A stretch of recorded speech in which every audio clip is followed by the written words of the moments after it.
Let's talk about the 2016 to 2023 Toyota Tacoma, otherwise known as the Taco. So, the Tacoma is a special child, and therefore we're going to have to give it special treatment.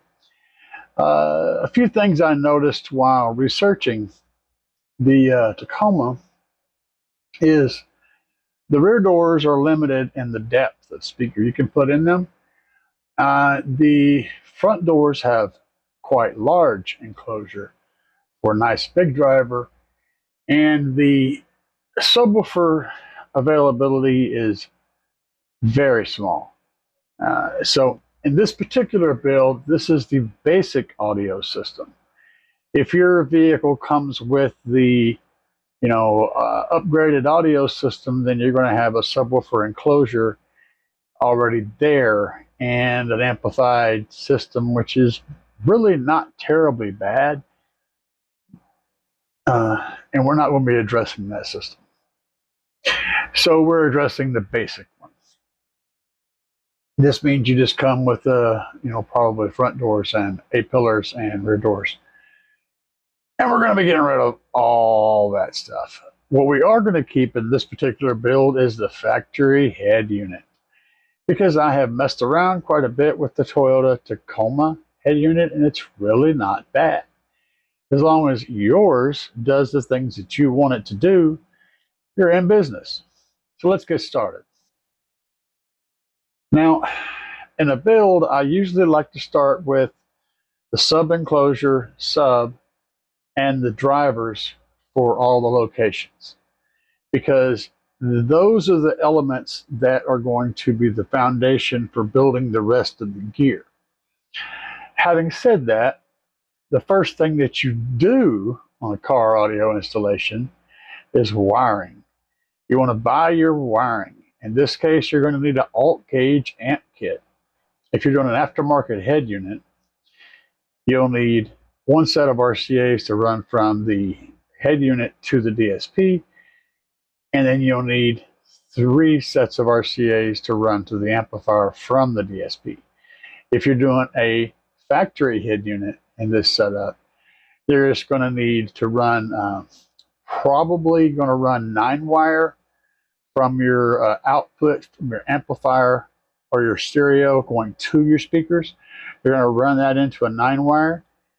Which is a 9-conductor wire, using 8 of those, 4 sets of those to run as your 4 channels back to the DSP, where the DSP is going to take those channels and sum them into a workable signal. Coming out of the DSP, you're going to need 3 sets of RCAs that are long enough to go from the DSP to wherever you mount the amplifier. Okay? And then you're going to need a power and a ground wire to power the amplifier. You're going to be able to use the DSP when it's signal sense turn on to turn the amplifier on and off, so you don't need to run a remote. That saves you the trouble. However, if you do need to run a remote, you can also use that 9-wire and 9-conductor wire. That's why it has that 1 extra wire as a remote wire. You can use that last wire as a remote to run from somewhere up front to get your 12-volt ignition turn on signal. But if you're using the DSPs and stuff that I have listed in here, they're going to turn your amplifier on for you. So now that we got the wiring out of the way, the next thing you're going to want to do is sound deadening. You don't have to sound deaden the whole vehicle. The vehicle's not terrible as far as sound deadening goes. The more you do, the better, but where you want to start and where you definitely want to sound deaden is the front doors. You're going to need to deaden the outer skin, which is the part that has the paint on it outside. You'll need to roll your window up and get through there, through the mechanism, to the outer skin of the door, and you're going to want to deaden the area around the speaker enclosure, at least around where the speaker is going to go in. Then on the inside, that framework, you got the outer skin, you got the window rolling up and down, the window regulator and all that. Then you got an inner metal framework, and then you got the plastic piece on the inside. That inner metal framework, you want to deaden all of that you can, especially around where the speaker is going to be mounted at. So when you get done, you should be able to look at that speaker hole and see sound deadener all the way around it and sound deadener behind it. You shouldn't see any bare metal within 6 or 8 inches of where that driver is going to go. The more of this you do, the better. If you can cover up holes, the bigger holes with sound deadener, that's good. Just be sure you don't cover up any holes that you're going to need, that your door panel is going to need to go back on.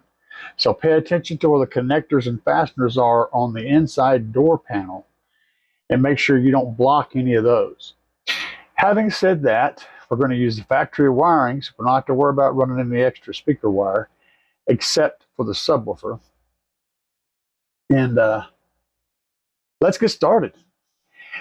Being as the Tacoma has a limited amount of space in the subwoofer department, we're going with my old standby and one that will always get you amazing results, and that is the JBL Audio Stealthbox. This particular one uses a single 10 and runs for $1,000. It's expensive. Guys, I know $1,000 is expensive for a subwoofer, but if you want the sound to sound awesome, you've got to be willing to release the dead presidents. Okay? Just saying. It's how this works. This is the single most expensive piece of equipment we're putting in today. This whole build is going to be just over $2,000.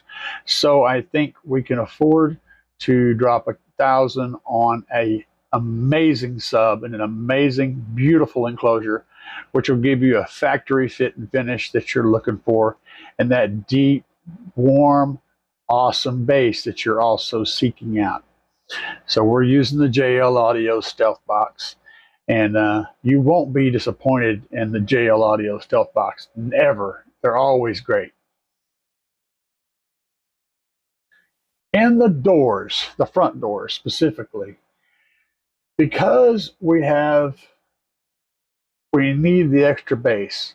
We need that mid bass up front, and we have the opportunity to utilize that 6x9 cone area that factory speaker uses. So we're going to be using the JBL Stadium 962CF, and that has a lot of cone area, very rigid cone, and will provide plenty of upfront mid bass and nice warm lows and mids in the front of this vehicle. Then we're going to use the component tweeter that comes with it up in the A-pillars and the tweeter location, for the factory tweeter location in the truck. This soundstage by itself, with the JBL Audio woofer in the back, will be phenomenal if you want to use the rear fill. The rear fill is the back 2 doors. For that, we're going to use the Kenwood KFC-1696PS. And this is a 6.5-inch coaxial set that has a very rigid little cone. It is a well-made coaxial driver that's not very expensive, and it's thin enough to mount in that back door location. To power this setup,